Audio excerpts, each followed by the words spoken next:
I just wanted to say a few introductory words about the joint electronic monitoring system and start with its purpose.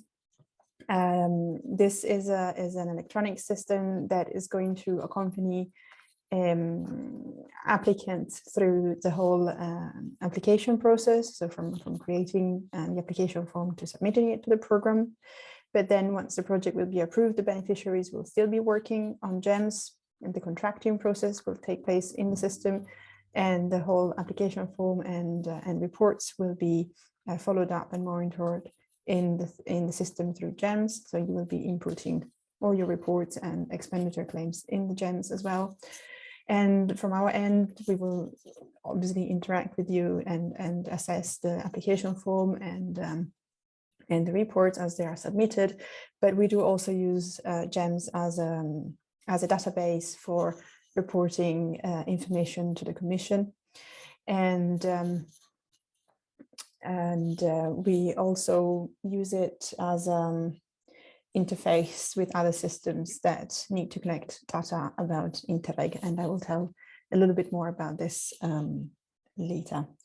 Well, maybe because there is this interface and it's called interoperability of the system, we also pointed out in the guidance which parts of the application form are communicated to a general public and which ones are not, so that you know which parts you have to be more aware of for the style of your communication. But going back to Jems in general, this is a system that has been created by Interact, that is another European program that is tasked with supporting all Interreg programs. And Interact has been coordinating a group of Interreg projects that's called the core group, who have been working more intensively on developing the system and all the requirements and the sections and modules and content. And they have been accompanied by a user group where we also belong. That is the community of Jems users, where we do tests and we discuss about rankings and functionalities and so on. The system is designed to meet all the regulatory requirements that are included in the structural funds regulations, and I have listed a few that are ticked. Just again for your information, I mean, obviously this is a system that's going to be used by public administration, so we have to meet the accessibility requirements.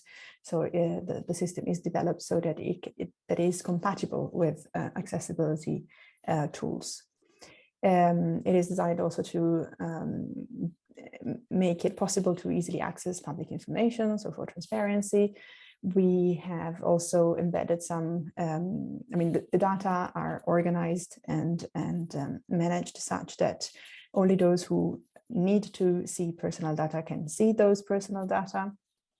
And obviously the system is also in line with the auditing requirements and the data fields that are listed in the regulations and that are called e-cohesion. So there is a number of regulatory conditions that are set for the design of Jems and that Interact has taken into consideration.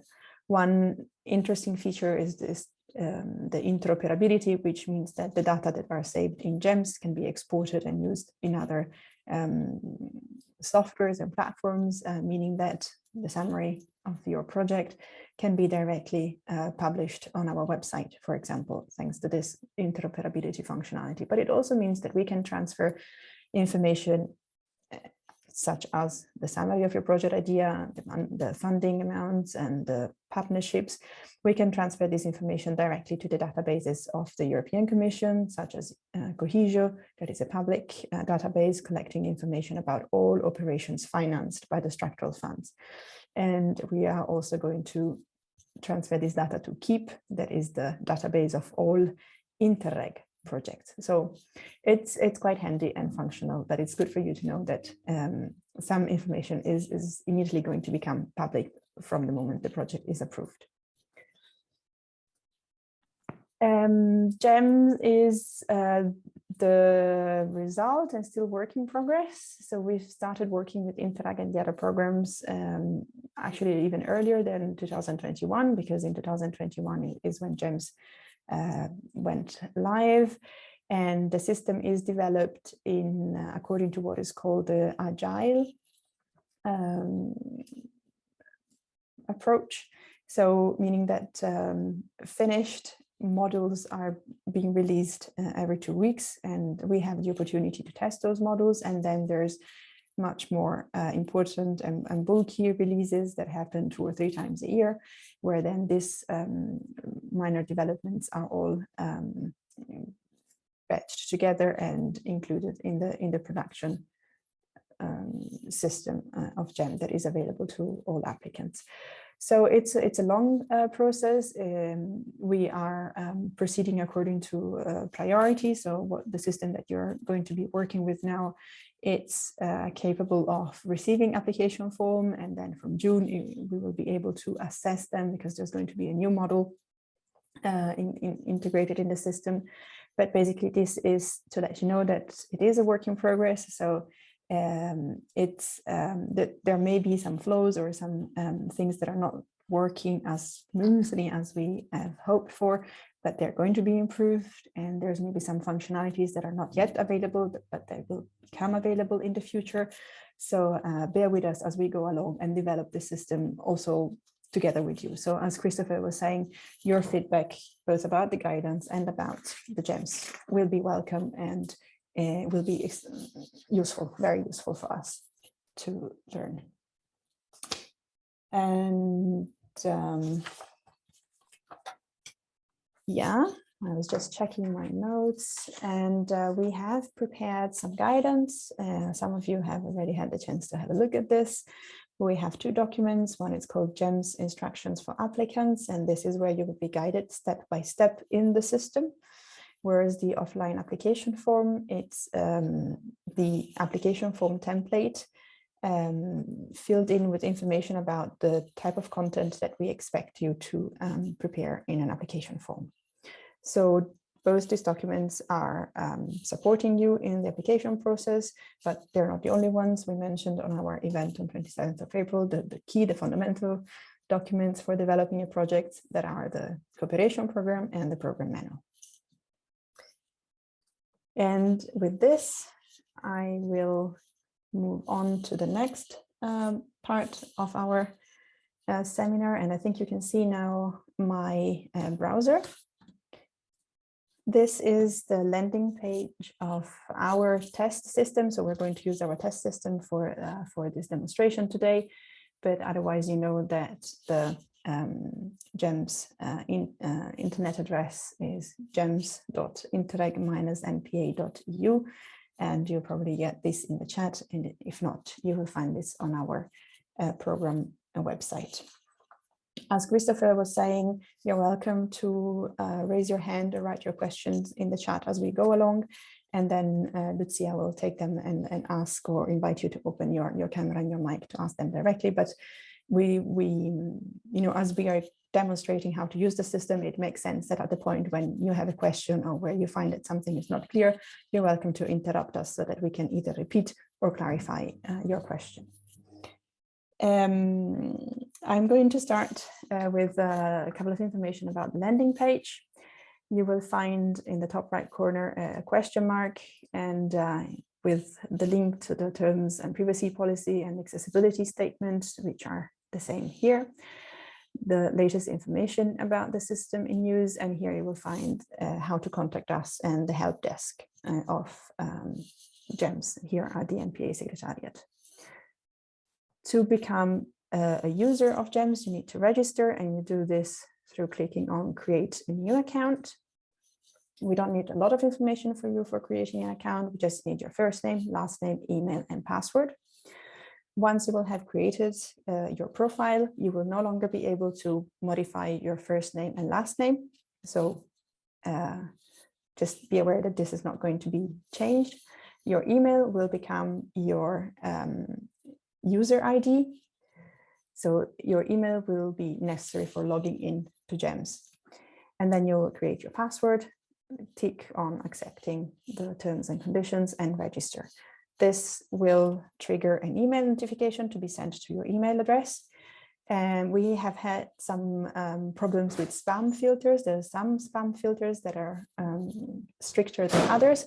So if you do not get a notification email to activate your Jems user, don't hesitate to write to us at jems@interreg-npa.eu so that we can go in manually in the system, activate your user and notify you about that.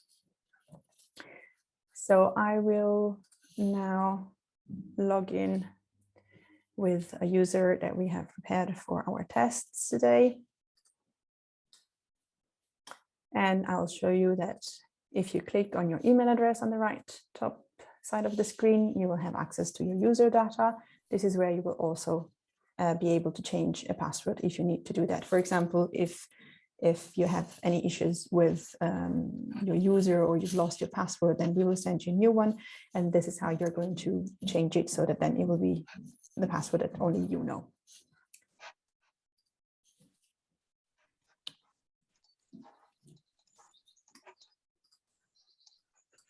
Here is your dashboard. This is the area where your tabs will appear. And as there is no real, not so many options available to applicants user, you will always have a dashboard here that will take you to the list of published call for proposals and applications that you have created. Now, as I said, this is our test system, so there is more published call than there is actually in the real system. And for the purpose of today, we have created this one that we will use to demonstrate how you can create an application form. So this is the relevant call that is published. You will never have closed calls listed on your dashboard. So whenever there is a call here, it's because it's open and running and it is possible to apply. So to create an application form, you click on the apply button and you will be presented with the basic information about the call. This is probably nothing new. It's already explained in terms of reference. It's just for your information. Then you'll find the apply button down here. And the system will ask you to create a project acronym. I will write 11th May. How to submit an application. This is too long. It's 25 characters only. So I will only use how to submit. And as long as there is a problem with the information input in the field, the system will not allow me to move forward. So now that I have shortened my project acronym, I can create the project application. And here I will go back on my dashboard, and to access and develop further my project application, I will click on it. I'll just show it again. Dashboard, here we come. You can click on this and edit further. We have a navigation or the breadcrumbs up here, and they're all interactive, so you can easily move from your project into the applications or the dashboard. This is a side menu that you can collapse or expand. The entire application form content is available to the left, and you can also collapse and expand all the sessions depending on what you need.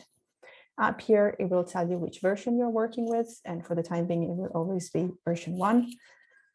And when you will have submitted your project, it will still be version 1. The versioning will change if there's, for example, a project modification, etc. So you will be able to monitor which version you're working on up in this area of the system. And before I hand over to Christopher, I just wanted to highlight this part of the project information.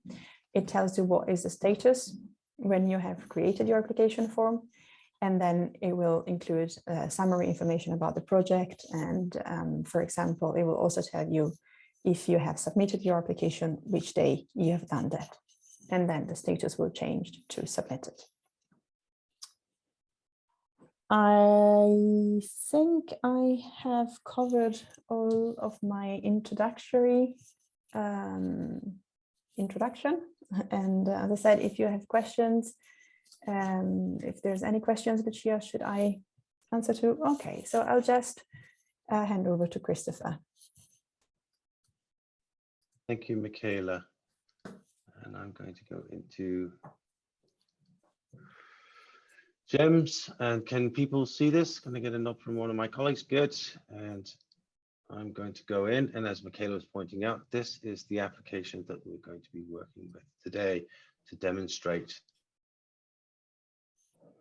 As Michaela was saying, down the sidebar on the left here, you can see all the points that need to be addressed in the application. So I'm going to be working through a few things. So here we are. We've identified the application. We need to give it a title.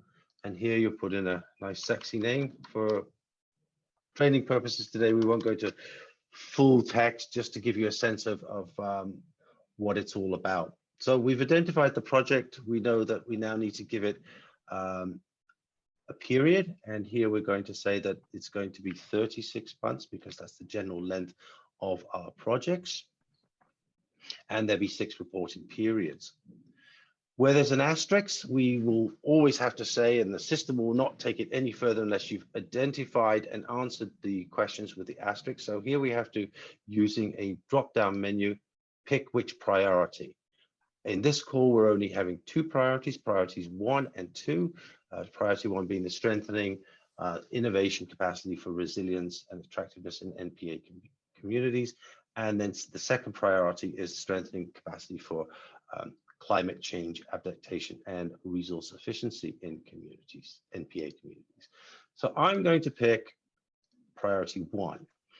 Then we have another list here of the specific objectives, knowing that you're looking to strengthen your community and make it more attractive and resilient. You then need to pick a specific objective. So to keep it simple, I'll just pick the first one, which is developing and enhancing research and innovation capacities and the uptake of advanced technologies. So I click on this, and then we have to give a summary. And again, this summary, you're allowed to use 2,000 characters. This is where you're going to explain to the lay reader. This could be someone from the monitoring committee. It could be someone from the regional advisory groups and ourselves, what the project's about. We've got some tips here of what we should be asking you to tell us in the project summary. Again, for simple reasons, I'll just throw some X's in there. This project will be known as Project X. And then we save. So now we have identified our project. The next part is the overview of tables, and these will come along as we start to fill in the other information. There's one in particular, for example, table A3 and A4, especially A3, the project budget overview. Stefan will talk a little more, especially as we fill in information and it goes into part D down here. So nothing to fill in here. This automatically fills in as information goes in. Then we move into the project partners. And here we have a couple of choices. The first thing is that we have to add a partner. And I would always encourage, or we would always encourage you to start off with the lead partner and give an abbreviation of that lead partner and the name of the organization in English and the name of, in the original language. And then also, so for example, if it's Swedish, Norwegian, Faroese, etc., Icelandic, please put it in there. And in some cases, Gaelic from colleagues and friends in Ireland. If there's a department or a division or a unit, please enter that information. What's then important is the legal information about the type of partner. And here we would ask you to tell us what kind of organization the lead partner is. In this case, let's call it a regional authority. Then the status. Again, if you note here, it's also one with a red asterisk, which is a must do before it can be saved. And we've got 2 choices, public and private. So let's make this public because lead partners cannot be private. If there's a VAT number, please put it in there. And if you have what's called a PIC, this is for EC participants number. I think this is a 9-digit number that you have to put in, yes. And then we create that partner. So now we can see this partner number 1 is now listed. Now we're going to make partner number 1. And let's go down here to, did I just make, yeah, I got the lead partner. So then we have to go back, save the change. And we should be able to make a new partner. I think we have to go back here, add the partner.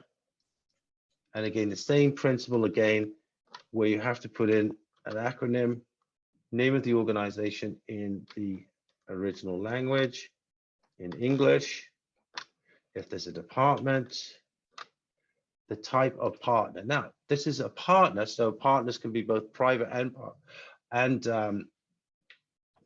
public. So here we can make a choice of, we could have, for example, a business support organization, which makes it then quite possibly private. That is a VAT number, please place that there. And likewise for if it's got a PIC or an EC participant registration number. And we've got too many figures there because you notice here, it will give you a red symbol or a red indication that you've not done enough. So we've created this. So now we've just got two partners. So in fact, with main projects, you may have up to 4 or 5, maybe hopefully not too many, but 6, for example. So you do the same process in terms of identifying each partner and the lead partner with the same process. Then we get with each partner and with both lead partner and partner, we have to put in where they're from. You may get some automatics come up, but let's say that this lead partner is from Sweden. And let's see if we can get that to come up automatically, which it does. Then we have to go into the nuts 2, and you'll get some indications of what that should be. And here, let's pick inside of the program area, Norrland. And then nuts 3, let's say they're from Västernorrland. In we go. And then we have to put a street address. And the city is, I don't know what's a good city up in that area. Let's call it Umeå. Now, what you will note when doing this is you won't get automatic messages to say it's out of the program area or in the program area, and that's for you to be checking as you're going along. If there's a home page, let's put in a home page. .com, and then if applicable, if there's a department, unit or division, and then we save that. And this will be repeated for all partners. So we've just done it for this one here. Now, the next piece of information walking along on the horizontal tab here is that of contact information. Again, you get some choices. And I think here we can put M for Mr. And the first name could be me, last name. And then the contact person could be Ms. And first name could be a simple one, Chair, and then spell it properly.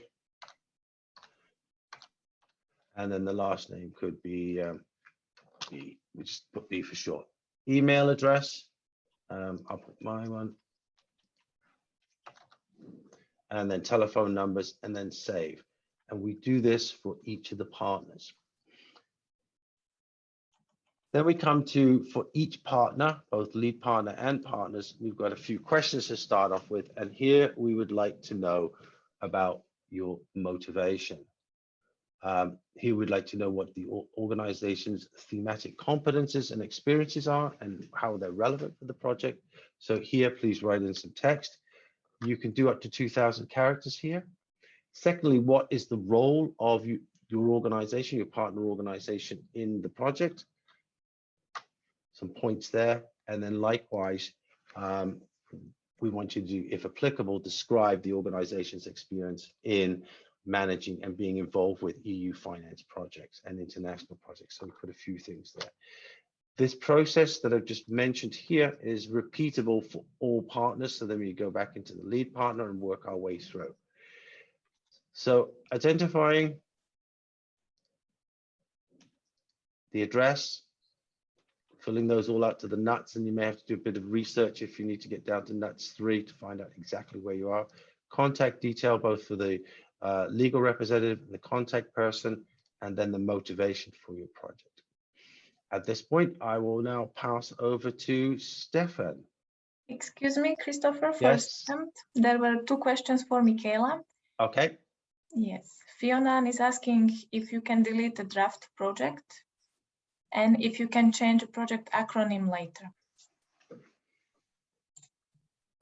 Yeah. It is not possible to delete an application form that has been created, but you can always edit it.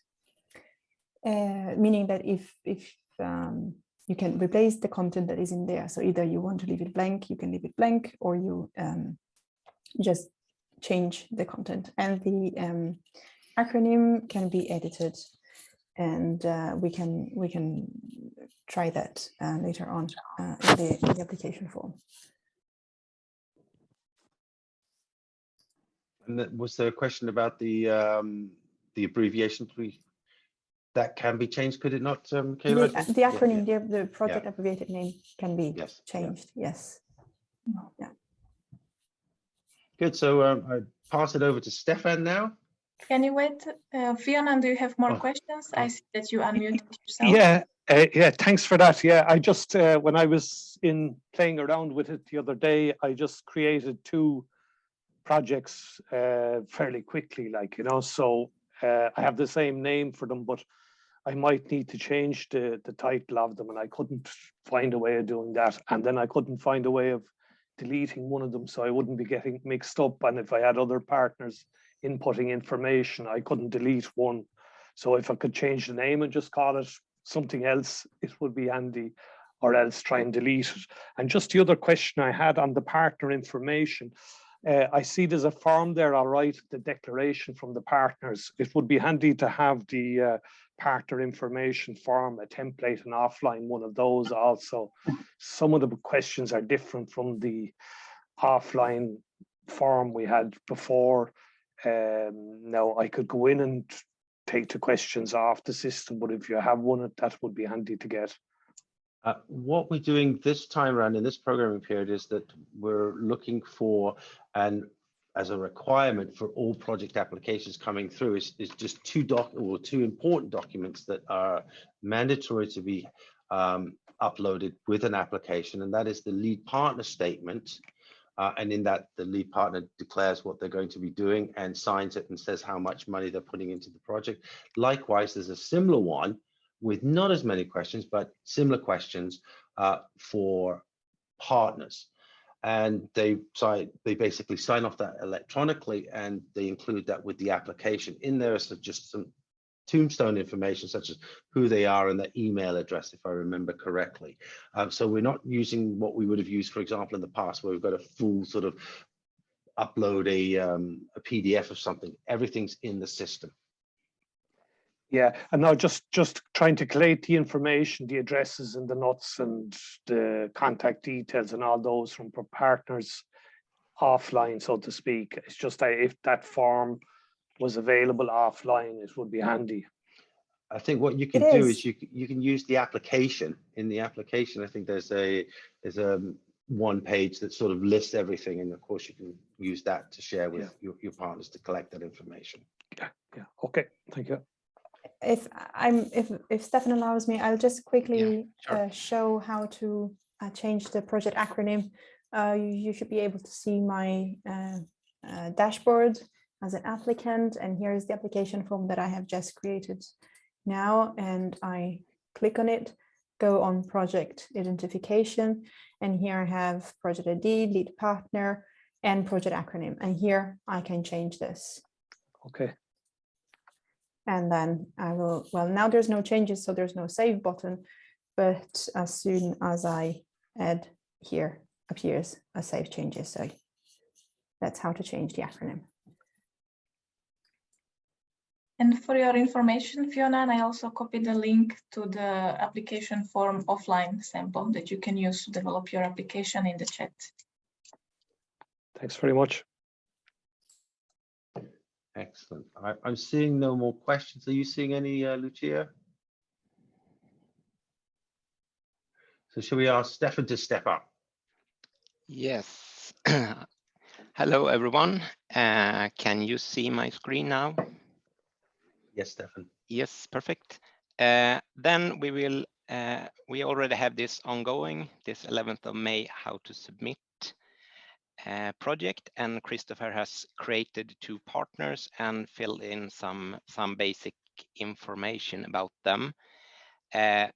So yeah, Christopher already showed the different tabs here. So then we will register a budget for the different partners, and we do it here. And Christopher also told you that I will later on show you the financial tables, the different tables in the D section and also in the A3 in the A section.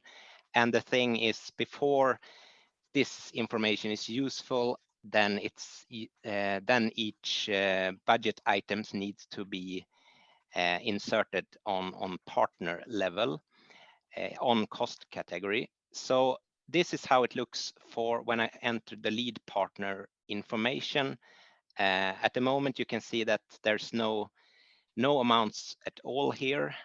So we will go in and make a very, very basic budget. I mean, this is just for you to learn the system. It's not important to have a realistic budget or so. But the first thing the lead partner needs to do here is to shows which flat rate options that should be used for the lead partner. And this first that I tick now, this is a mandatory one. The office and admin is always 15% of staff cost. So I tick that one and save. And the other choice here is if this partner wants to use the flat rate for travel and accommodation, that's also 15% of staff cost. But just in this example, I will ignore that. So in this case, I will register a budget with real cost for all cost categories except for office, then that's automatic. So here is the section where you start inserting your partner budget. You click add on staff costs, and then you can start filling in some basic information about project manager. Maybe it could be the unit type could be monthly salary, for example.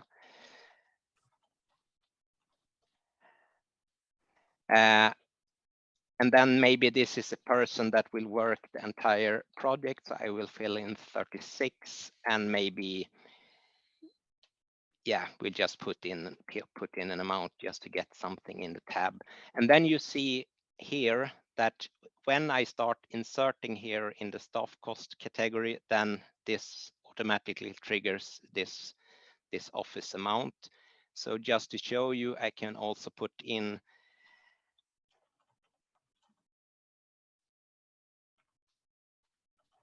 another person, and then that,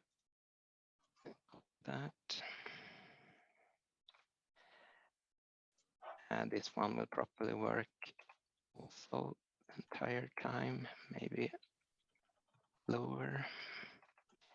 So here you can see that this one is now raised. So this, everything you fill in here automatically gets 15% here.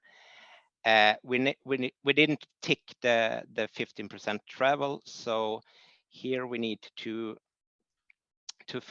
fill in. Yeah, we can fill in just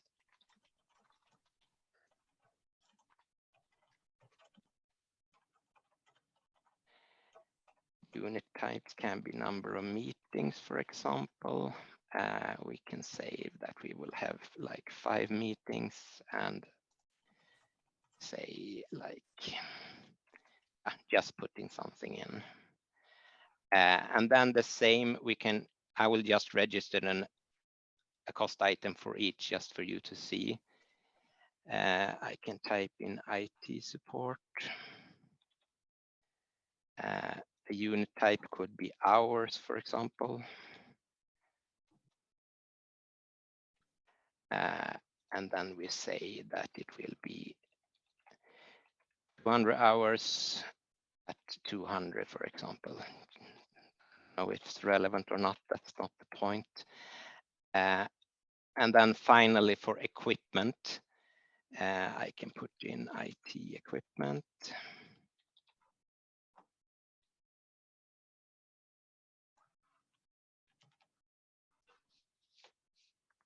We can put in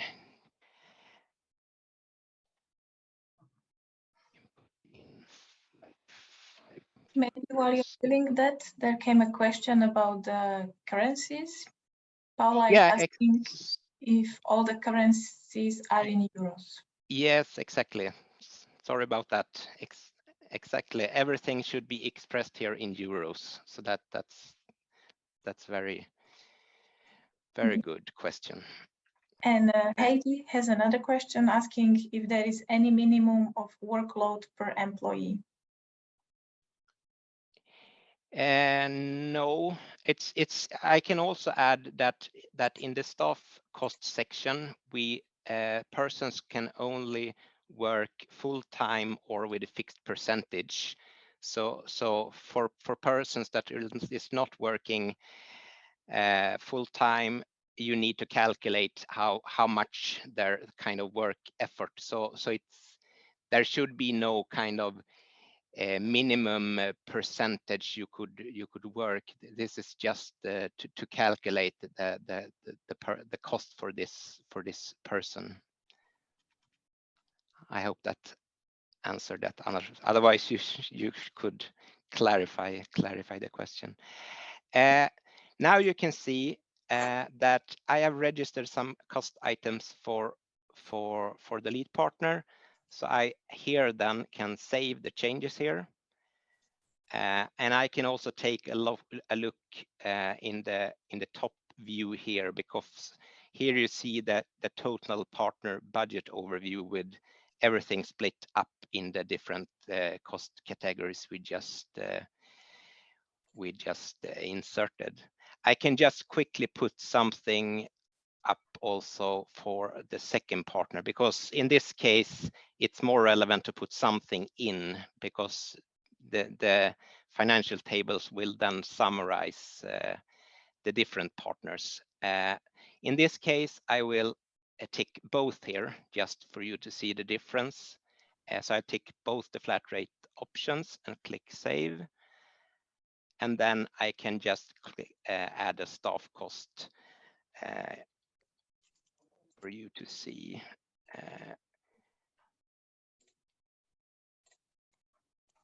Related with this, I see another question from Johanna. She's asking, does the flat rate option has to be the same for all partners, or can another partner have travels in flat rate and another have them in actual costs? Yeah, that is also a good question, and the answer is that this is on partner level. So this is a partner choice, so it can be different, and also this is the reason why this is not mandatory, because it can be a huge difference between travel costs in different areas of our big program areas and so on. So that's the reason why this is optional. Yeah. I see there are more questions coming, Stefan. Would you like to take them now or once you finish your budget section? Yeah, we can take them now. Yeah. Okay. Do you want to read them? Yeah, if I give a floor to Heidi Kartinen from Centria, she has a question regarding the budget. Okay, perfect. Could you please unmute yourself? Okay, so I was asking about the part-time work. If a person works, for example, 15%, does it then mean that the 15% is out of those units? So it would be like 5.4 units if the project is 36 months. I guess I'm being a little bit unclear. Yeah, I mean, if or is it always 30? The units is 36, but then it's defined somewhere else that the person is working part-time for this project.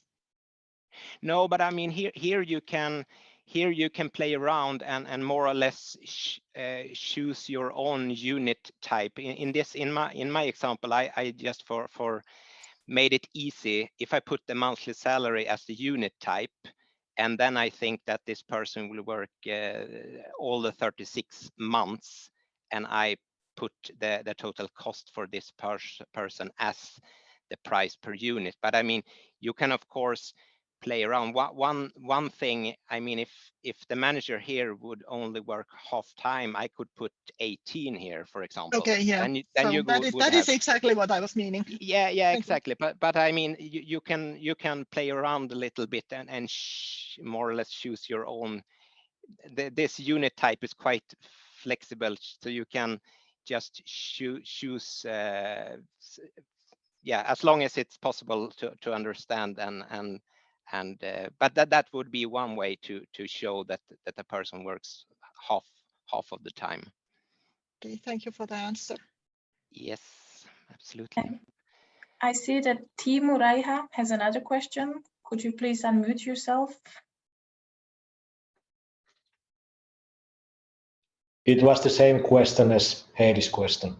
Where do you write that the person is a part-timer or not? Yeah, but also you could also use the comment field and you could use the different fields here to be more clear, and the more clear you are, it's also easier for us in the program administration to see the value for money and see if things in the application are realistic. So I know it's also helpful for you, of course, because when you have created the whole budget, you get a good overview if the project feels realistic and it's the size that you have estimated and so on. So There landed another question from Paula. Paula, would you okay. like to unmute yourself and ask a question? It is about the 40% flat rate. It was one of the options included in the manual, and we had some discussion about it in the how to apply seminar. And then I understood that it's not applied in the first call. So, and it seems that it's not available in Jems now. Is that correct? Yeah, what we have said is that everyone fills in their normal kind of budget, and later on it can under certain circumstances. I mean, it's when we see that it would be relevant to have a staff plus 40 set up instead, then we can contact you and have a discussion about that. So that's not an option in the application phase. Is it possible to talk about that with someone before the submission of the application? Yes, I guess maybe someone at the JS, but that should be possible, of course. It could be relevant for us to know if that is interesting for before the submission, I guess. Okay, I see another question from Reinhard. Would you like to unmute yourself? Yeah, I'm just wondering about this unit price. I mean, if you have the manager working for the whole lifetime of the project, then it would be, and it's only a part of his job, then it would maybe be clearer to put it, say, for example, 50% of his time goes to it, and it's 50% of his monthly salary, but will be spread over all the project time, instead of saying he only works for 18 months or 36 months of the program. So it was just this thing I was wondering. Yeah, I can agree that it's probably easy to use these different unit types and it's, I mean, it's also possible to use the comment field to really explain how you set this up, and so this is definitely easy to make more clear what you intend in the budget. I suggest that we take one more question from Daisy, and then we would take more questions if they come after Stefan finishes his section. So Daisy, please can unmute yourself. Yes, my question was just about, because Stefan just stated that some partners can have 15%, but then others can choose it as a unit cost. So how is this taken into account in cases where I just remember when we had COVID that possibly you need to change some costs across the budget lines?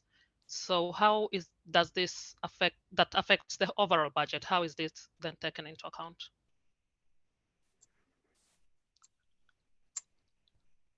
I don't know if I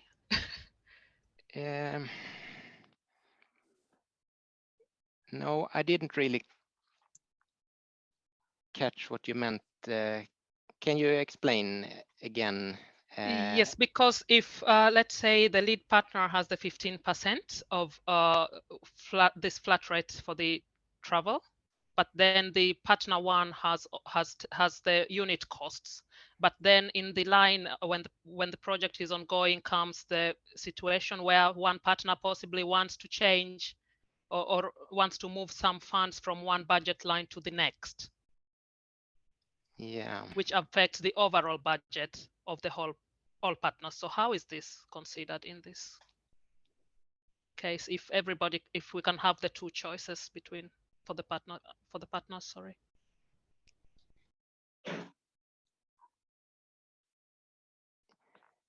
Yeah, I'm not 100% sure, but of course we will have a look to make sure that the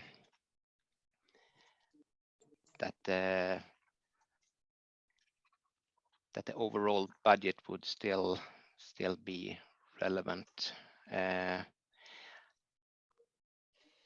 Should I send an email, for example? So yeah, you can definitely do that, because everything is that comes up that we need to have a good answer for. That is definitely something we can look into more detail, and then it's probably more clear for us also when we see the detailed question. So definitely. Thank you. There are no more questions at the moment. Maybe Stefan can continue. Yes, thank you, Lucia. Yeah, I put the staff cost in for the second the other project partner here, and here you could see that I ticked both flat rate options. So here it's automatically amount both for office and for travel. I don't need to put in an amount for external equipment here. This is just for you to see the total understanding of this.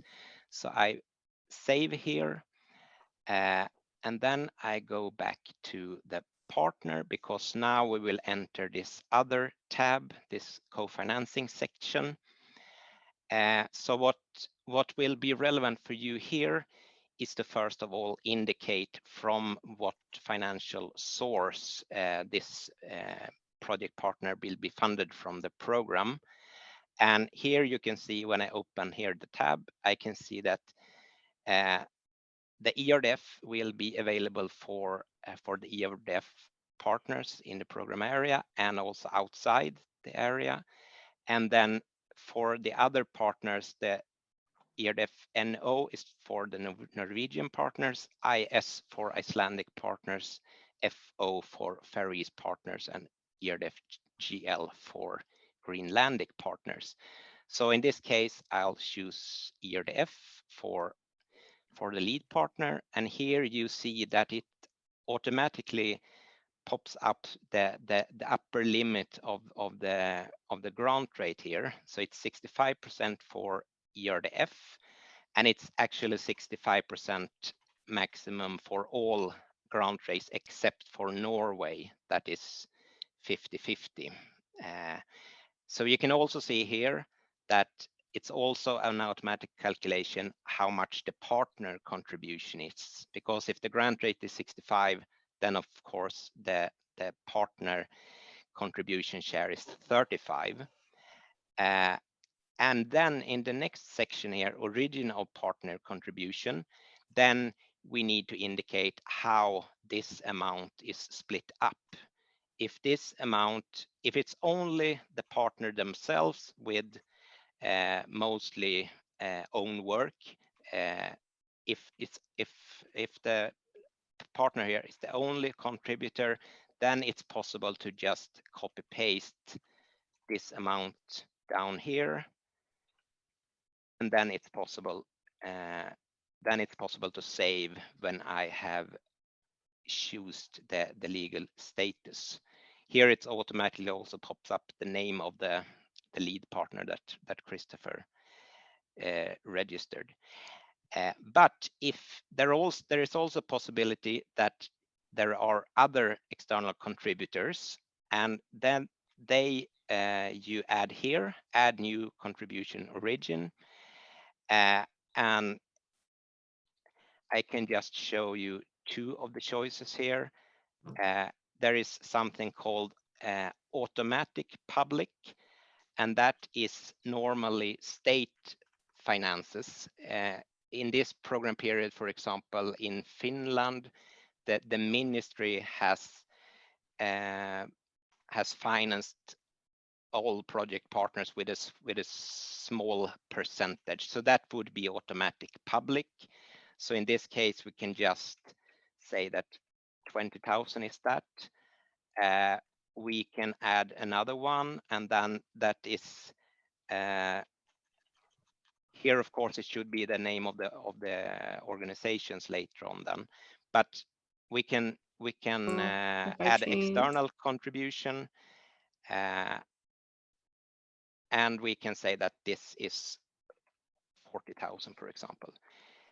So now it is not possible to save these changes because there is a mismatch between the amount here and what we have split up here. And the best way to change that is to delete the information for the partner themselves. Then here in red, it's automatically shown what I need to type in here to get a match. So 93,790, 90. No. So now it's possible to save again because now it's a match between these two sections. So I save these changes. I can also say that at this stage, it is possible that you realize that, oh, we missed something here in the budget. So we need to change something here. Maybe there were a lot more trips than anticipated. So we go in and update that. And if we then go back to the co-financing section, then this section shows up to indicate that there's no longer a match here. So what the easiest way to solve this is to just delete this amount, and then you see that the actual what is actually needed from the partners themselves is 106,040. Oh.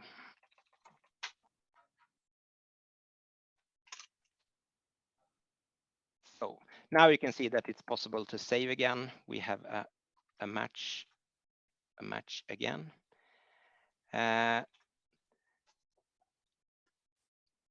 So that was more or less what I wanted to show you. I will come back later on and show you the financial tables, but we can say that the budget tab and the co-financing for all the partners, I will just quickly add here also, sorry. We make it very easy for the other partner. We just put in, it was private, and we put in the amount from here. We don't need to again add someone else. So now we've saved. So I will come back and show you later on the financial tables now based on these two partners we just inserted information about. Yes, thank you. Thank you, Stefan. I think it's over to Michaela now to tell us something about state aid. You're on mute, Michaela. There I go. Thank you. I'll pick up on the application form that Stefan was working on and go into my partner section to show you the last tab about state aid. I just wanted to show you something. For example, here, the lead partner country is Ireland, and in the budget, sorry, in the co-financing, we have ERDF. So this is a check that you have to make for your partners. This partner is based in Sweden, and the co-financing accidentally I picked Norway, so you have to correct that yourself. Make sure you insert all consistent data in your application form. And then I move on to the next tab, that is state aid. Let me make a big disclaimer here. I'm not going to enter into the details of state aid, so if you have questions about state aid, write them in the chat and we take them later, or write them into Slido, even better, and we take them at the end of the presentation about Jems. What I'm going to do now is just show you how to complete this information and how this self-check works. So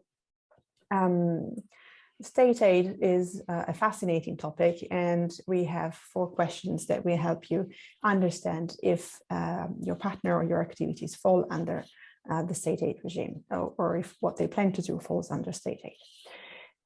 You'll have 4 questions here, and you have the option to answer yes or no.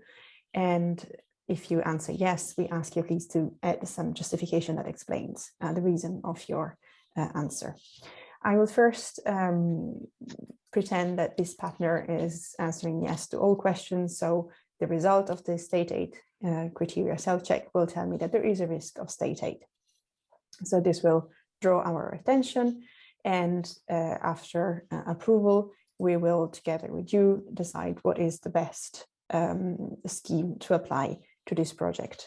Obviously, if there is a risk of state aid, we'd like to know a little bit more. So we would ask you to indicate what are the state relevant activities, state aid relevant activities in your project. And here at this stage, it's empty because we haven't filled in the project activities, but once we will have completed the work plan, the work packages, and the activities, it will be possible to select from a drop-down list which activities that are planned in the project might be state aid relevant. If we are in a different scenario, that is the most common scenario, so don't get afraid, where all the answers are selected no, then the self-aid criteria self-check tells us that there is no risk of state aid. This is not the only constellation that you get this answer, but I mean, you just generally answer the questions, and then the result of the check will tell you what situation your partner might be in. If there's no risk of state aid, there's no need to further answer to these 2 questions about state aid relevant activities and the GBER scheme. And if you answer no to the question, we also do not expect you to give a justification. It's just a normal situation. So once this section is completed, it has to be completed for all partners. You can save changes.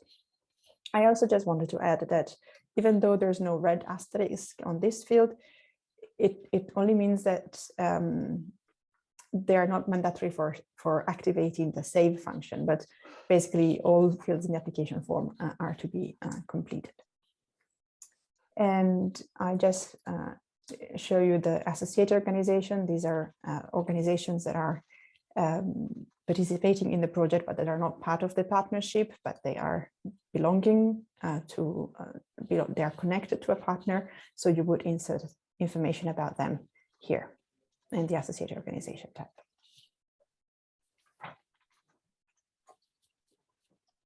Unless there are any questions strictly about Jems for the state aid self-check. Okay, so I just move on to the project description section. And this is a section that consists mostly of open text fields. It starts with a project overall objective, you find guidance in Jems as well as in the offline application form template. And then you will have 500 characters to describe the project overall objective. In the project relevance and context, you find a few questions that ask you to develop the idea of your project, the cooperation value and the need for cooperation. And we also ask you to indicate the target groups. And here you will do that by clicking on the plus icon and then selecting from the drop-down menu the category of target group that is addressed by your project, and give a description, a specification about who this target group is, and more detailed specification how they will benefit from your project outputs and results. And if you have a value, you can indicate this, but we're more interested on qualitative information about how these target groups will benefit from the project. And then you can just keep adding information for each group that you want to address in your project, just selecting the plus icon and adding on. This list of target groups is included in the application form on offline samples, so you can have a look there if you want to have an overview of the drop-down options. The same goes for question CG5, where we ask you what is the project contribution to wider strategies and policies. So selecting on the plus icon, you'll have the possibility to select one of these options, which is also listed in the offline template. And then we ask you to explain in what way. These strategies are so-called macro-regional strategies or overarching European strategies like the Arctic strategy or the European Green Deal. There is some essential information about these strategies in our supporting documentation, and there is also links to learn more about it in the offline sample, so you can be specific how your project will contribute to these strategies. If I move on to the next question, this is focusing more on the synergies that your project has with past or current European or other projects or other initiatives, and how you are going to use the synergies, and what are the benefits from building on previous synergies.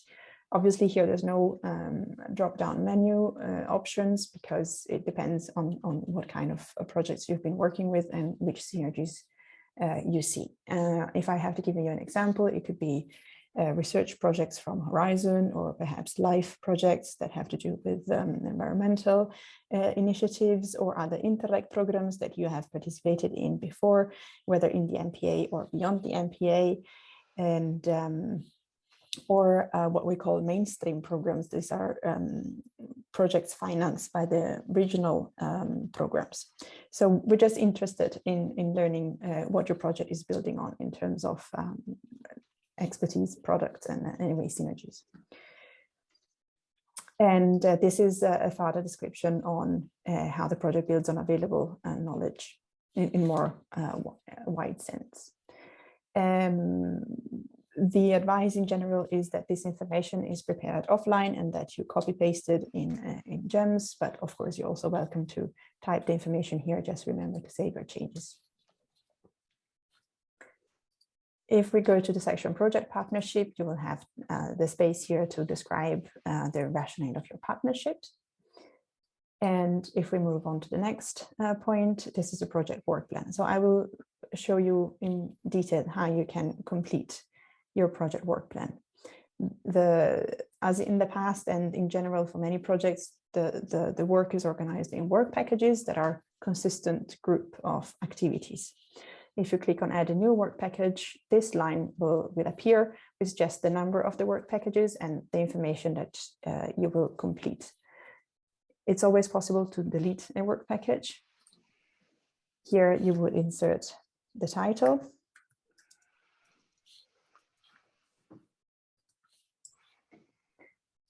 describe the objectives of the work package, and in this work package you will also have to consider what are the communication objectives. We no longer have a communication work package. Each work package, when relevant, would have to include communication objectives. These are the activities that you need to do for changing attitudes, for engaging with your end users, for raising awareness, etc. These activities and the objectives are embedded in each of the technical work packages. So this is where you would have to give this information. Once a work package is created, the new tabs appear up here on top where you can add your activities and outputs. When you add an activity, you give a title to the activity. You can choose the period. There's no longer a date. You indicate the period that when you foresee your activity will take place. You give information about this activity and choose from the drop-down list which partners are going to be involved in this activity. And if your activity is going to deliver some materials, you can add them in the deliverable section.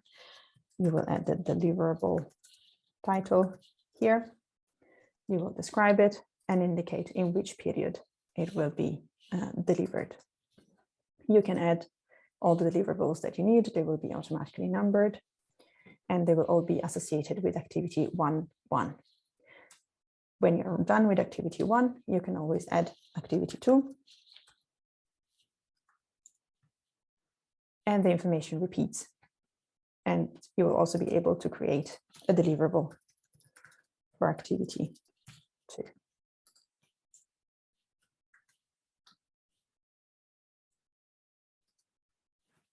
So I have completed my activities and my deliverables for my first work package.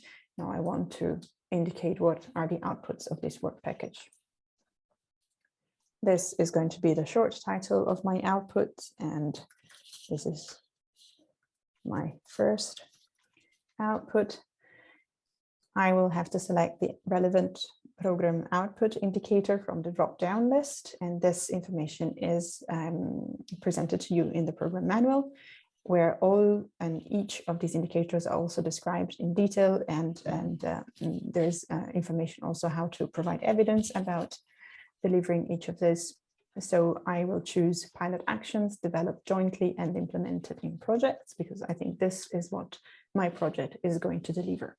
The measurement unit will appear automatically based on the indicator that I have selected, and I can give a new target value depending on what I'm going to do. And I'm going to deliver 10 pilot actions, and they're all going to be done before the end of my 5th project period. So in the 25th to 30th implementation month. And here I will describe my outputs.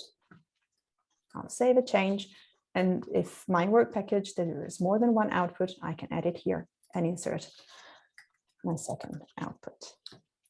And I will select a different indicator.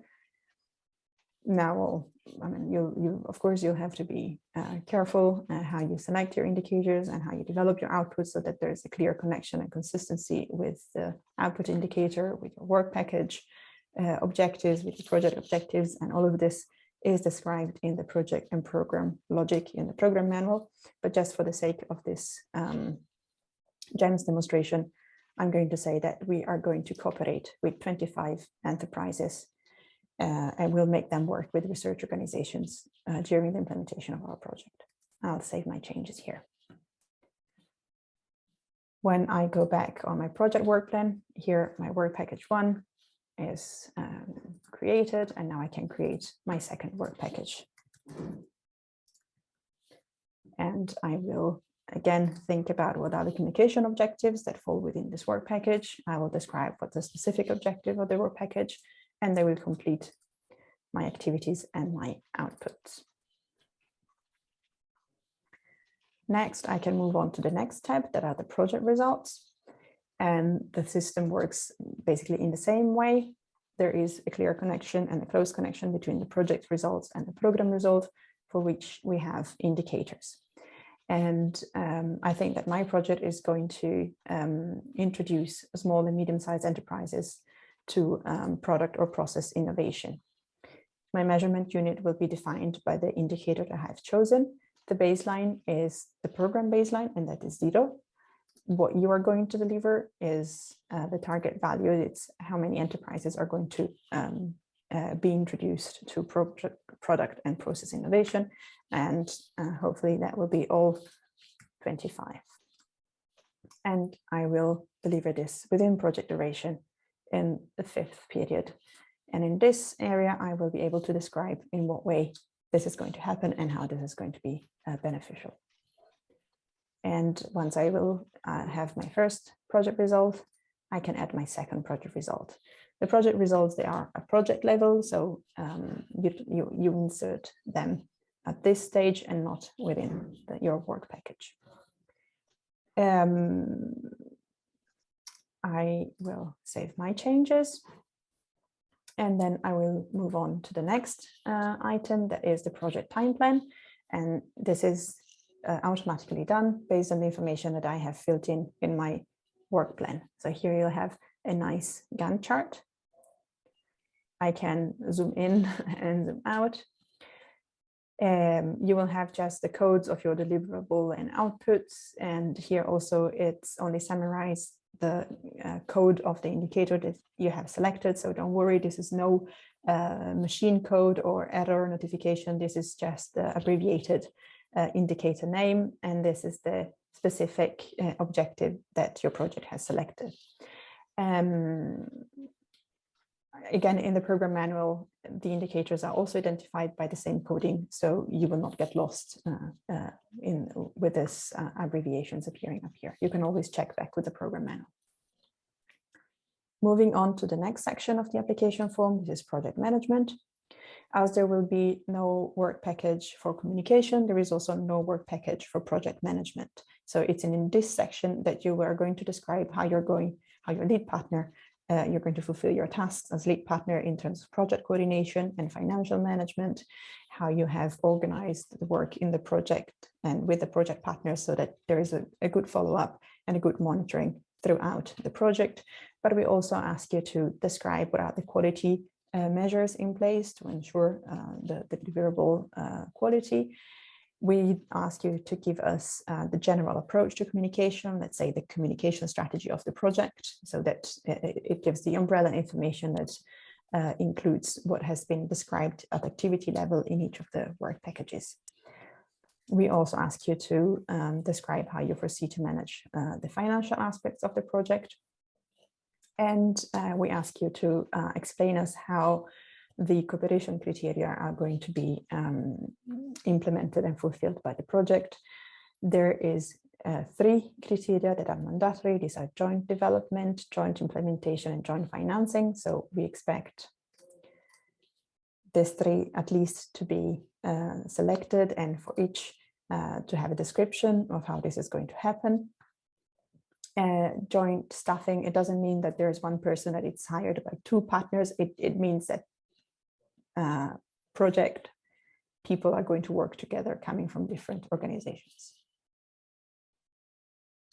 Last but not least, very important point in the application form is how your project is going to contribute to the horizontal principles. We remind you to have a look at the program manual section about this, and what is asking is that to indicate if the work of your project is going to produce some positive effect, it's going to be neutral, or is going to have negative effects. And we ask you please to explain here how this is going to happen. I love it. Oh, that's very good news that somebody's so happy to hear about the horizontal principle. And once you will have completed the information, save the changes and move on to the next piece of your application form. These are the long-term plans. And here you can describe how what has been achieved by the project will outlive the project funding. So once the project has ended, the project outputs and the results need to have a life afterwards. So ownership, durability, and transferability, these are what we're looking to learn. And I am just checking if I have covered all of my points nearly, because we have this overview tables up here in section A, and now you will see this that Stefan has completed, but also an overview of the project outputs and results based on the information that we have inserted in the project work plan and the project results section. So here you will have an overview of which output indicators you're going to contribute to, and very conveniently, the code will also appear. You will have your aggregated value per program output indicator, the measurement units, outputs, and so on and so forth. The text is arranged as well as it can. You can also decide to hide your application form menu and have a bit of a nicer layout for your table. Thank you, Michaela. In terms of overviews, can we now ask Stefan to tell us a little bit about section D, which we've referred to earlier on in our presentations today? Yes, I said I wanted to come back to the financial tables, and I will show you 3 of them. So if we, you can see my screen, right? Yes, I can see your screen. Then I go in again in the ongoing application we have, and then here, down here, we have the D section. So the first financial table is the project budget per fund. I will just refresh this. So here you can see for each row here, you can see information about each partner. You can see from which country, as Christopher registered, and you can see the amount and the financial source, the co-financing rate. Yeah, so it's really visual to see from which fund each one is funded. I can also add that the summary row here is not that relevant because, as you can see, the lead partner is ERDF and has 65% grant rate. So this 46% in the ERDF category is really a dummy amount because it takes the 0 amounts into account. So just ignore the summary of the different. It's just relevant to look at each row. And then if we go on to the overview partner per cost category, then you can see also again on each row you have each partner and the amounts that we previously inserted when we added the budget. You can see the amounts split up here in each cost category, and you get a good picture of.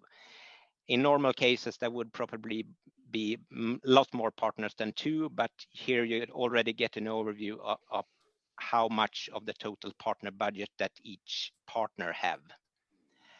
And then I said that I also wanted to go back to this A3 that Michaela just also showed you, because these 3 financial tables are kind of complementing each other, because depending on what kind of information you are looking for, they fill different purposes. So here, this is really to show the different grants. So you can see that the lead partner was ERDF, and we also had one other partner that was Norwegian. So it's a very good overview to see from which financial sources the money comes from in this project. So that was what I wanted to show you about the financial tables. And I can also say that, as Christopher mentioned in the beginning, that this table is there all along, but it's not until you start inserting data that we did in the B section, adding information on cost category on each partner, that this table gets relevant.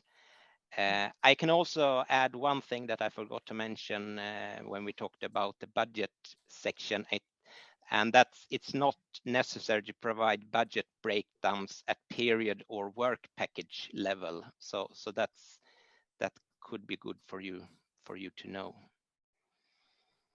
Yes, thank you. Thank you, Stefan. Now we can move over to what we need to do in terms of how to get other users involved. And if I can pass over to Michaela. Thank you.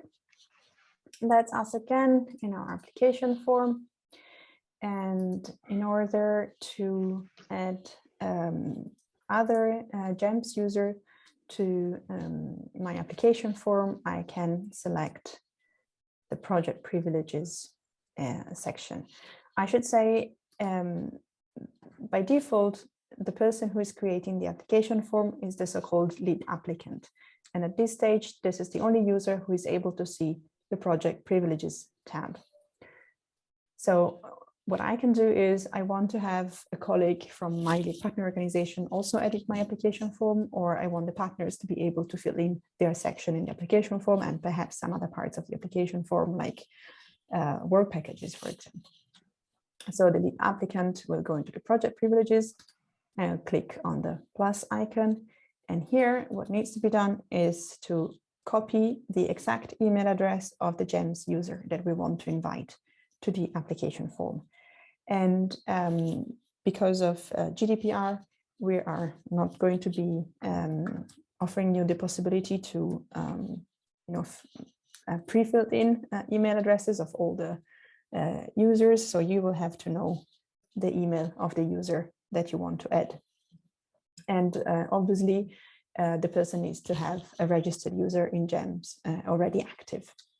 So once you have the email, you will save the changes, and you can also decide what role this person can have in your application form. So in this case, my user ASD can only read the information in the application form. There's nothing else they can do. But if I select edit, ASD will also be able to edit the content of the application form. They can write in any section of the application form, and not only in their own partner section or in the lead partner section. They have access to edit the entire application form. And if I decide to give it a manage privilege, this means that this user will also be able to access the project privileges section of the application form and invite other users to come in and work on the same project application. I save changes. They're all the users that are included here. They are lead applicants, meaning that if they have edit or manage rights, they will also be able to submit the application form. You can also remove users. If somebody decides to leave the organization halfway in the process, you can click on the icon of the dustbin. And here the system gives you a little heads up message saying that when different users are working at the same time on the same project application, there may be unexpected loss of data, saying like one is overwriting the other's content. So just be aware of that information. And the same happens if you're working on the same project application in different tabs in your browser.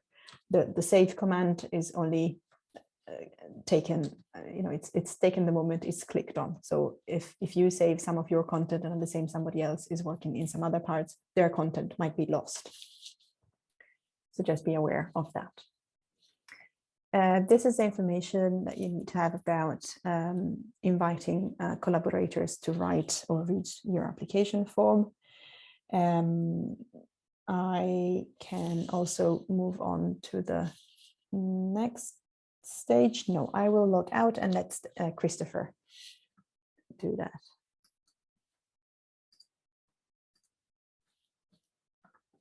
Thank you, Michaela. Let me go back in again.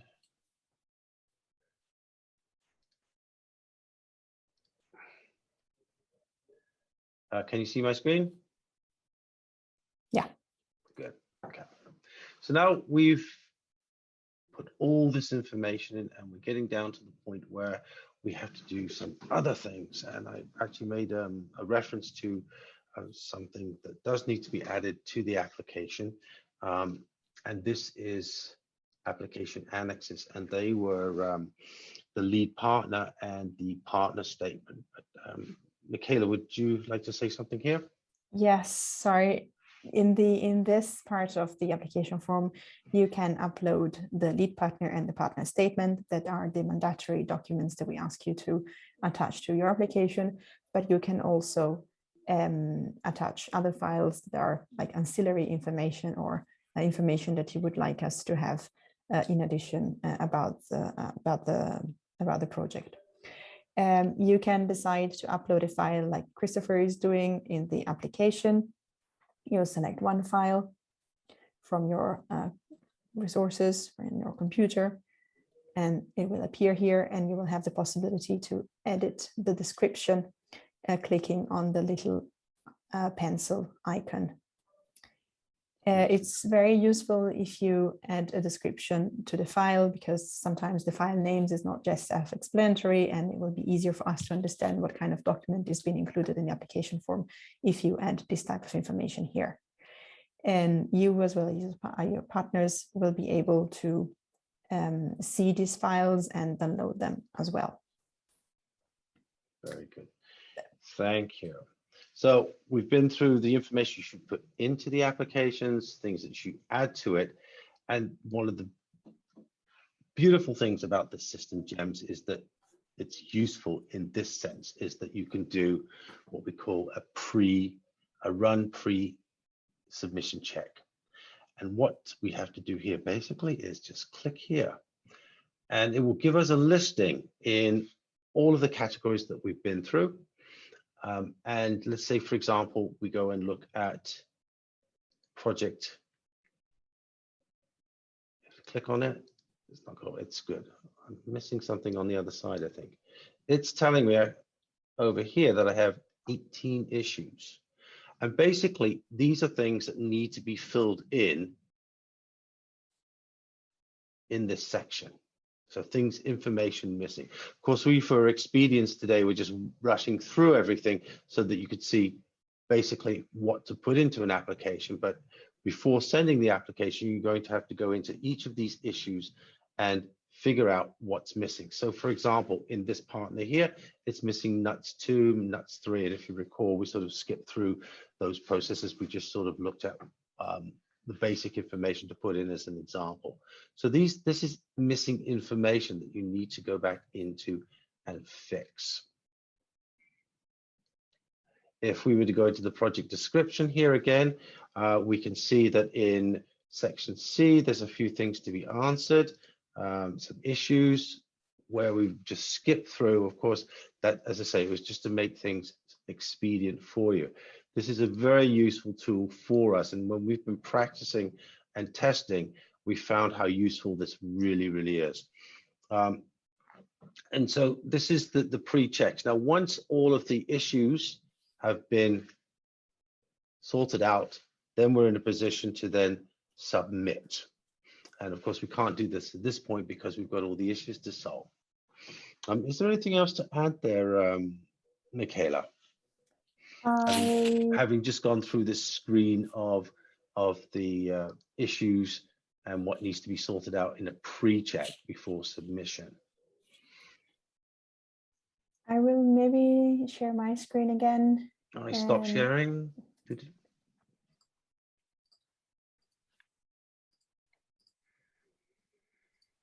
Once your application will be complete, as Christopher said, you will be able to click on the Submit Project Application, and your project, the information about your project will change status. It will not be draft anymore, it will be submitted. And you will be able to see this also in the dashboard. With the date of first submission, it will appear here. And it will prove that your project has been sent to the Secretariat. What you can do also is you can, at that point or even earlier, decide to export a PDF of your application form. And this you can do from the export menu item. You have several files that you can export. The application form comes in the PDF format, and it's just going to appear in your download lists of your browsers, and you will have your entire application form in PDF. You can do this at any stage of your project development. So if you want an empty application form, you just go in there now and click on Export Application Form, and you'll get your PDF file. Partners budget, program funding and contribution, and budget per partner and budget line or cost category. These are CSV file, that's comma separated files. So they work on Excel, and this will allow you to have all the raw budget data in your project. I will quickly show you how this works on this machine that I am using. And once you export the file, it will open. I have to change the share page that I'm sharing. It will appear in your Excel file, giving the full detail of the project budget. This file I just downloaded, that is called budget, gives all project details. So it gives you all the information about the partner as well as their budgets. So it's a very, very large file. I am now working on an Apple machine, so Numbers converts the file directly in this readable format. But if you're downloading the file on an Excel, you will know that the CSV file, they appear like all information into one cell. So you will have to follow the steps to export that data into a regular Excel workbook. The same type of information is, well, I mean, different information, but the same format is going to appear if you select the program funding and contribution, or the budget by partners and budget line. All this data are exported in CSV files, so you will have to work on it to make them more easy to edit and, for example, share with your partners. When you will have submitted your application form, and so you have a final version of your application form, we recommend that you download a PDF and that you save that.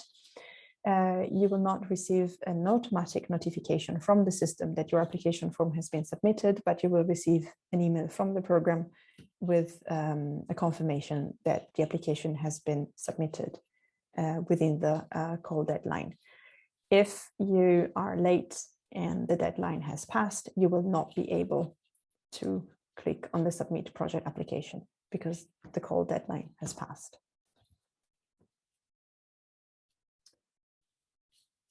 I think we have covered all of the information we wanted to share with you on Jems. Yes.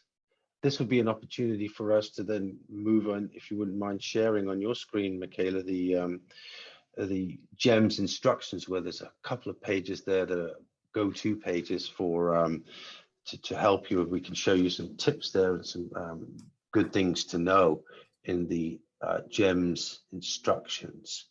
We would have shared this already with you if you were an applicant for the first call. It's in our package, our applicants package, found on our website. And if Lucia wouldn't mind putting up that link onto the chat, so you can know where you can find this very valuable document, our Jems instructions. So Michaela's now put up on the screen for you. You can hopefully see this, instructions for applicants. And there's 2 pages in which we'd like to point out to you. Page 4. Yeah. We have organized all the information according to section in the application form, so you can access it in the table of content. And in the document, we have added some practical information. And there's not only some practical, let's say, troubleshooters and tips, but also some good to know information that is distributed around in the document for each of the relevant parts of the application form. So first, good to know information is that Jems is developed to work with different browsers. In general, Google Chrome is the one that works best. So that's the one from our experience so far, we would recommend to use this one, but also Firefox and Microsoft Edge work well. Jems is built such that you can save your work and resume at any time before submitting your application. Each user is logged in for 60 minutes in the sense that if you do not work after 60 minutes, your user will be automatically logged out. As I was mentioning, you always should save your data for not losing any of the content you have prepared, but Jems will alert you if you are leaving a section in the application form without having saved your changes. Oops. We have mentioned that there are some fields that are mandatory in order to save the data, and yes, and users will be automatically logged out after 60 minutes of inactivity. If you experience any issues with Jems, it can be that you just need to refresh the page, or the browser needs to be updated. Might be that some of the fields are empty, or you cannot see all of the data because you need to scroll to the right because there are more tabs or there's more columns to fill in. So we just tried to collect some practical information. But as you know, this is a system that is being developed. It's also new for us. So your feedback in terms of your experience will be very helpful for us to improve these documents and to make it in general a better experience for anyone.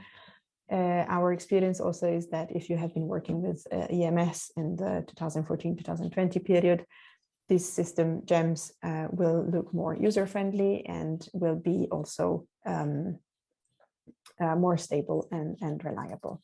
I'll just quickly go to page 10 that Christopher mentioned. Here we'll find also some practical hints about completing your application form in Jems. And I'll just not mention all of them. They're here for you. And Lucia has pasted the link in the chat where you can download this document. Thank you, Michaela. And I can see, has Annika joined us? Can anybody hear me? Yes. Yes, Annika's here. Good. We're just trying to get you on the chat and in the emails. You finally arrived. Everybody, let me introduce two newcomers to here. Annika, if you'd say hello, and Kirsty. Annika's joining us from the Managing Authority in Umeå, and Kirsty's here with us in Copenhagen. We've been busy answering all sorts of questions prior to the break and walking everybody through the application form and how to submit in Jems. And now we open up the floor to people to give us questions on other unrelated Jems questions. So I can ask Lucia if she's there. Yes, she's there, to let us know what questions there are and if you could read them out. And if we need explanations from any of the question givers, please be ready to unmute yourself so that we can maybe ask you for a clarification just in case we don't understand your question. So shall we take the first one, Lucia? Yes, I will start, Christopher. First of all, I would like to encourage everyone, if you have more questions, just type slido.com and use hashtag how2jems2 and type your question. At the moment, we have 3 questions, and the first one is from Paula, and she asked, how are we monitoring the realization of fixed proportion of work time? Paula, I would like to ask you to unmute yourself and ask the question, because your question was too long to put in the field. So maybe it's worth if you ask it yourself. Yes, my question might be confusing. I was in touch with the Finnish FLC. Lapin Liitto will take responsibility for that, and the response I got was a bit unclear to me, because I understood that we are supposed to monitor the progress of the project with, or follow how predicted proportions of work time in the case of part-time staff, how do they come through? And they said that within a certain period, I understood that it is 6 months, the proportion must realize. And in that case, they are calculating it at staff category level, like experts. And that is very, very complicated, I think, because the proportion will not be the same in all months, and it is very, very cumbersome, and establishing all monitoring system is needed.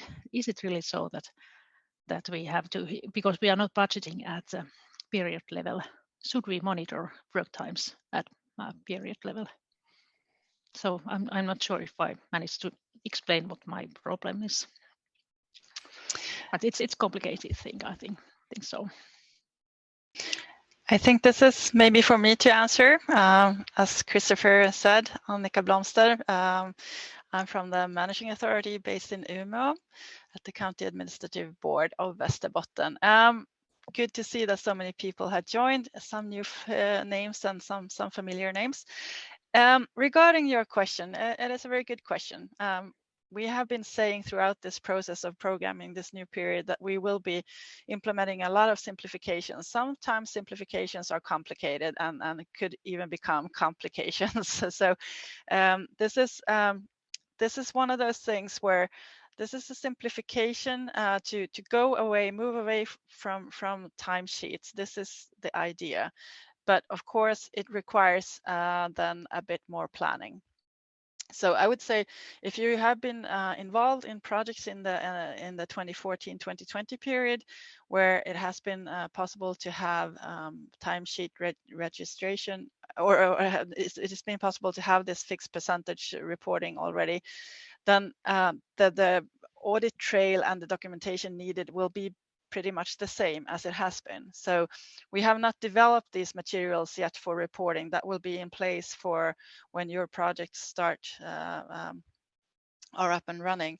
But there needs to be, for this fixed percentage, there needs to be an evidence in the form of an employment or work contract stating the job description and the percentage how much the person will be working on the project. This, of course, there might be a discrepancy. I'm not sure if your question is about if it's about the budget, because a budget is a budget, of course. So if you have budgeted for a certain percentage, this percentage might be different for somebody working in the project, and that will be checked by the controllers. So I'm not sure about the question there, but there will need to be the same evidence as we have asked for in the current period with pay slips and so on. So I don't know if this answers your question, but over a period, of course, I understand, we all understand there could be variations, but there needs to be some kind of very realistic approximation of this. Maybe it's not exactly 40% if that's the percentage every week, but it needs to be accurate over the reporting period at least, so that there are no big discrepancies.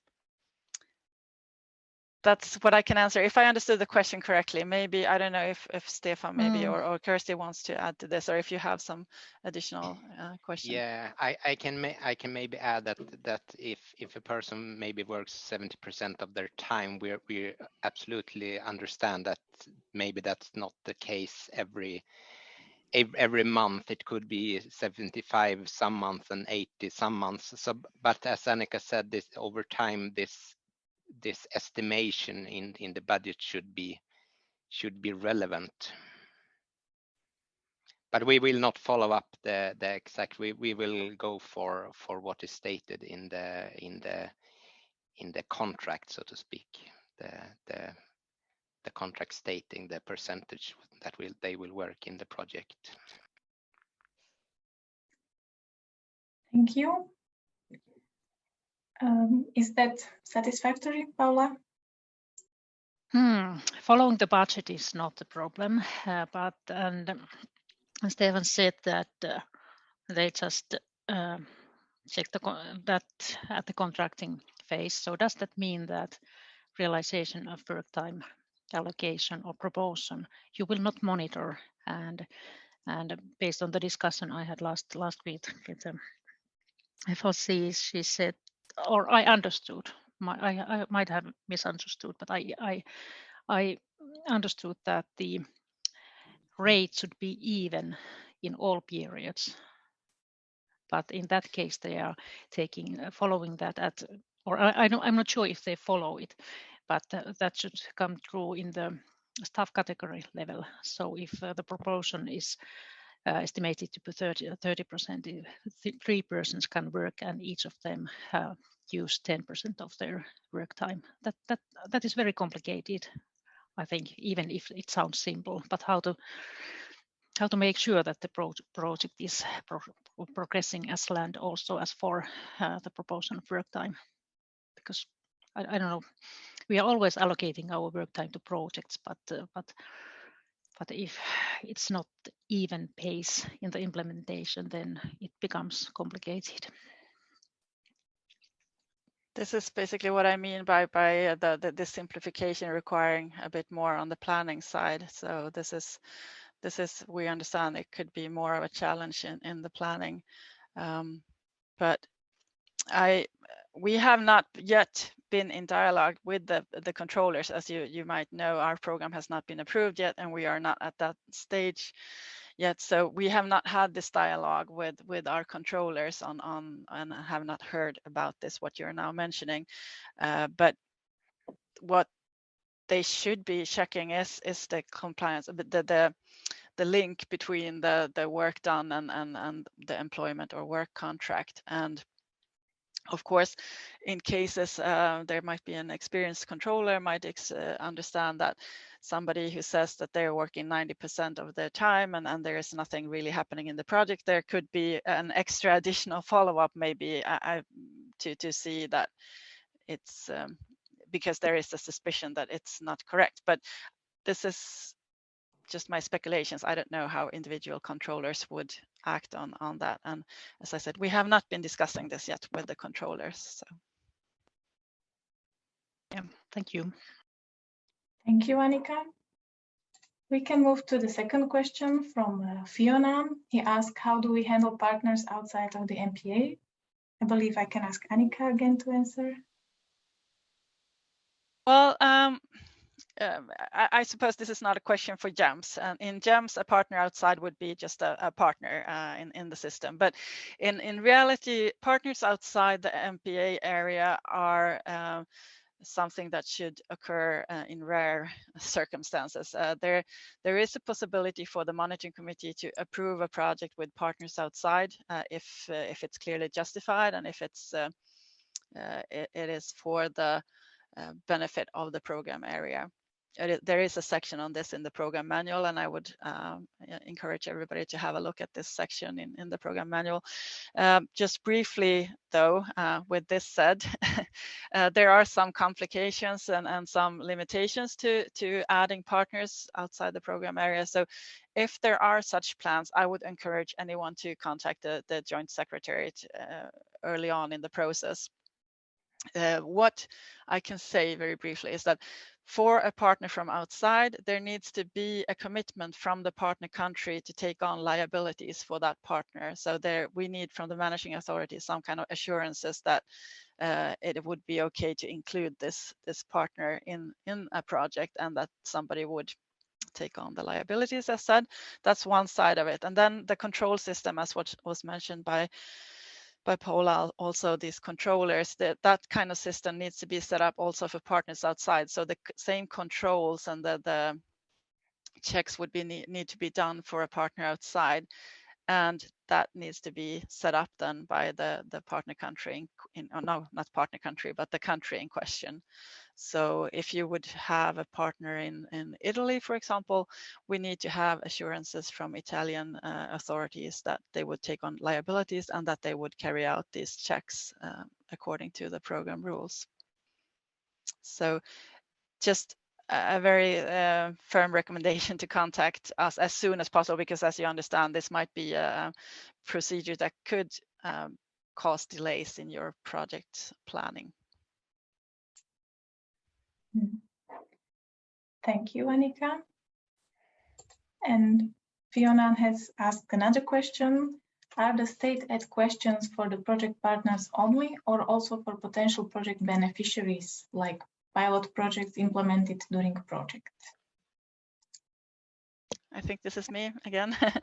Very good question, and it's true that the state aid cases could occur at two levels. So one would be in relation to the project partner, that one or several of the project partners might be undertakings where they would be recipients of direct state aid through the grants given by the program. That's something that would be checked in the self-assessment check in Jems, which was presented by Michaela. The other side is that end users might be recipients of state aid. So in those cases, end beneficiaries could be receiving training or business support or something of that kind from a partner. And then the value of that aid would need to be calculated and then granted under possibly any of the exemption regulation. I hope that answers the question. Yeah, if on the Jems system, Fanon here, and thank you. On the Jems system, is it in relation to the partners only? Is it a later decision to be made then about the end users? No, in the Jems system, you need to describe both. So it's both if it's on the partner level, or if you intend to provide services to end beneficiaries that might be then recipients of state aid, that needs to also be outlined in the system. Okay, thank you. Thank you, Annika, for answering. That was the last question we received. If you have any more questions, feel free to type them on Slido. Or maybe you can also unmute yourself. What do you say, Christopher?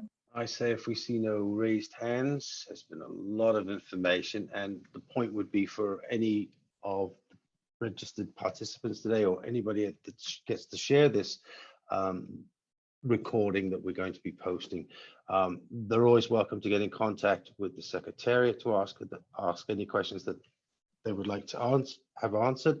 Also, regional contact points, as I mentioned, there's two that are with us today. Patrick from Ireland and Mikael from Sweden. So there's a network of people that can help you out with answering questions that may not be answered today or come up later.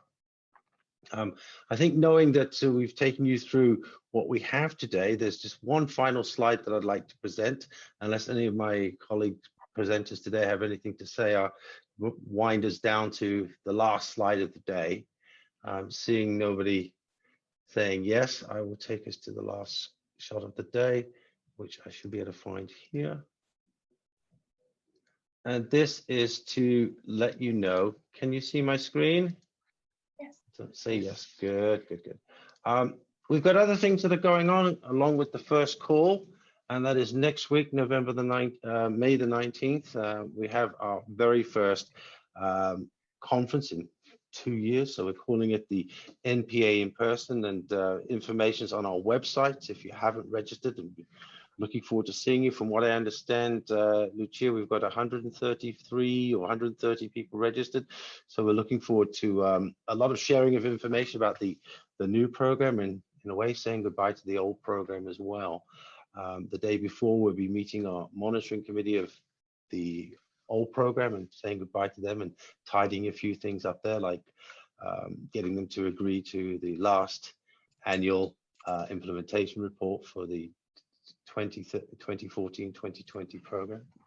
But things to look forward to after the summer and a little towards the late autumn is that we're hosting ourselves as an annual event in Bordeaux on the 9th of November. And for successful lead partners, from the first call, we'll be having our first lead partner seminar in Bordeaux the day after the annual event. So we've got a few things coming up in the future. As I was mentioning, you're welcome to get in contact with us at any time. And if Lucia's been putting into the chat all of the links to get in contact with us, I think it would be fair to say it's been a good afternoon for us. We've been planning this for a while and we made our way through a lot of material. So thank you very much for your time and your questions. Excuse me, Christopher. Yes. Yes, one more question came from Atli. Atli, please feel free to take floor.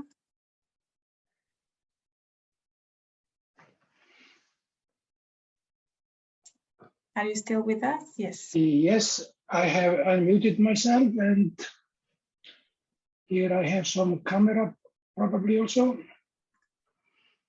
Okay, here we are, sitting in a hotel room in Peterhead.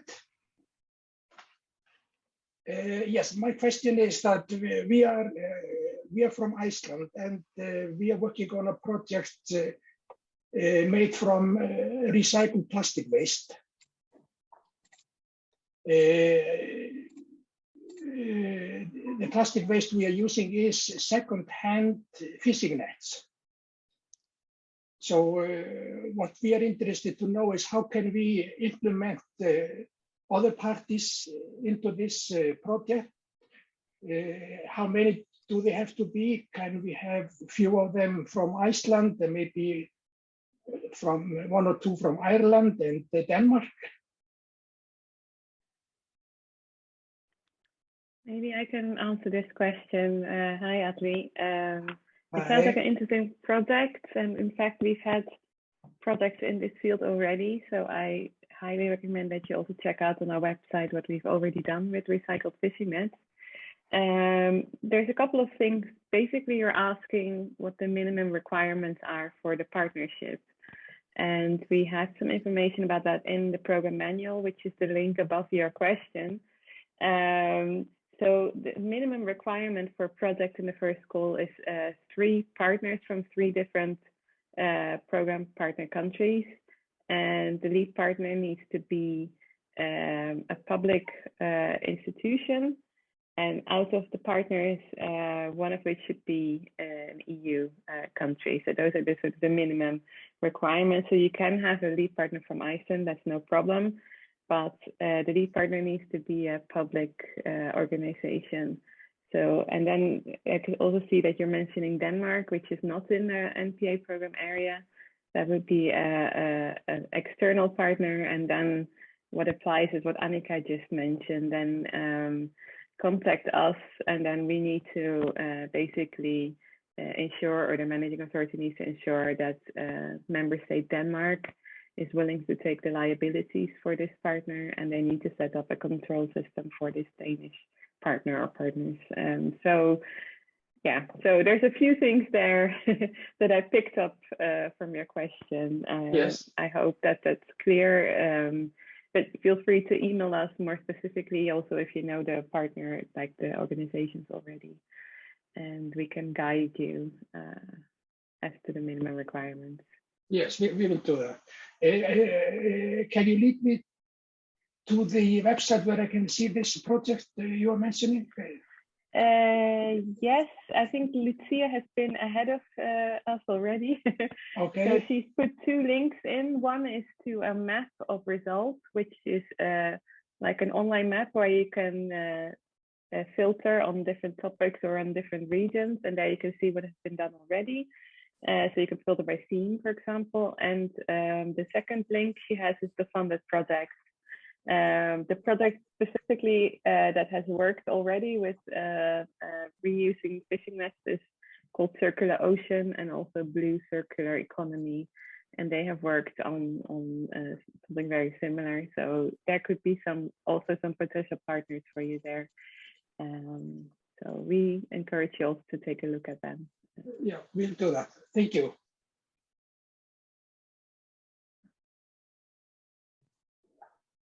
Okay, that was a quick question slid in there. Very good. Like to thank you all for today. And as we've been mentioning, if you have questions, please don't hesitate to farm them our way, and we'll get them answered as soon as possible. For those of you that are putting forward an application, if you're one of the 8 or the soon to be more, good luck with your endeavors to bring everybody together. We do hope that you find the use of the Jems to be, if you were using applications in the previous program, a lot easier, a lot user friendly. The information's available in our work, in our packages, our application package on the website. So please do take that information there. This recording will be made available, and what we may be doing is putting it into slices. When I say slices, we're putting it into section A, B, C, and D, which may be easier for those people. Instead of having to watch everything, you'll be able to see things in different sections. That's just an idea I've just had, and I think I'll chat with Michaela to see if we can do that, because it makes it quick and more easier for people when they know exactly what they're looking for in the different sections. So again, today's been a good day for us. It's the first time that we've done this with this approach. Normally we bring everybody to Copenhagen and we sit them in a room, but this is a far greater reach, I find, for us. So thank you all for joining us today, and to my colleagues in what we've done today, thank you very much. And we hope to see you soon, ideally next week in Copenhagen at the NPA in person, and if not, as a successful lead partner in November at our annual conference or at the lead partner event, hopefully both if you're successful. So thank you all very much for today, and keep those questions coming. Thank you to everybody. Bye-bye. Bye-bye. Bye-bye. Thank you. Bye. Excellent. Thanks very much. Bye-bye. Thank you very much. Thank you.